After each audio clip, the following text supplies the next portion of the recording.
Japanese answers to these questions across the country's long history is their relative freedom from the narrative arc provided by Christianity, of redemption, or its modern successor, progress.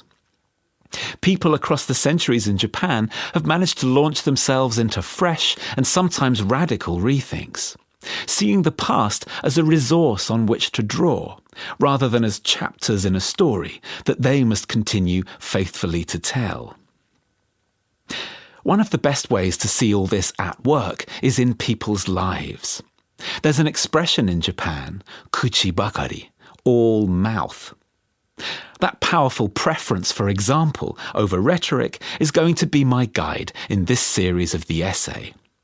I want to introduce you to 5 people who've pushed Japanese self-questioning onwards, helping to transform or regenerate a country sometimes rather unfairly stereotyped for its conservatism.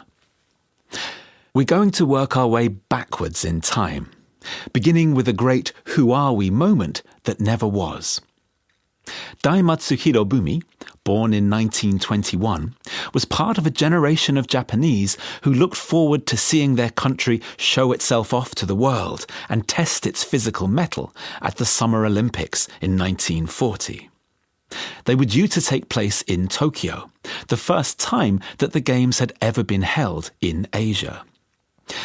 But Japan's leadership in that era was not entirely wedded to the Olympics' peace-promoting ethos. By the late 1930s, parts of the mooted land route to carry the famous flame from Olympia to Tokyo ran through active war zones, many of them created by the Imperial Japanese Army. The Games were cancelled, and Daimatsu's generation ended up testing their mettle on battlefields and high seas across Asia and the Pacific. Drafted into the army in late 1931, Daimatsu served first in China and later as a platoon commander in Southeast Asia. After a campaign to seize India from the British went disastrously awry, his unit was driven back into the Burmese jungle, where he spent 5 months trying to survive by eating raw bamboo shoots.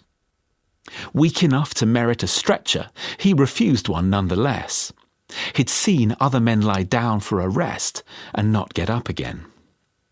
Who am I and who are we became, for Daimatsu, a matter of those who possessed the sheer will to stay alive versus those who did not, and who, as a result, never made it out of the jungle.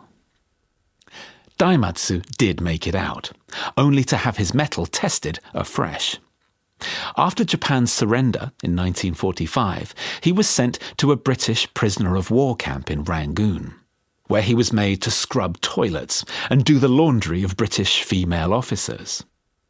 It would have been hard to concoct for a Japanese man of Daimatsu's generation a more potent combination of humiliations than this.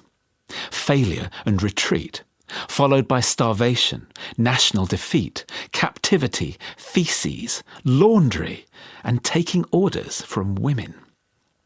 Given the chance, later in life, to reflect in print on all this, Daimatsu characterized it as an odyssey of sorts. He returned to Japan as a man in search of as heroically vindicating a form of personal and national renewal as he could find. There were many others like him.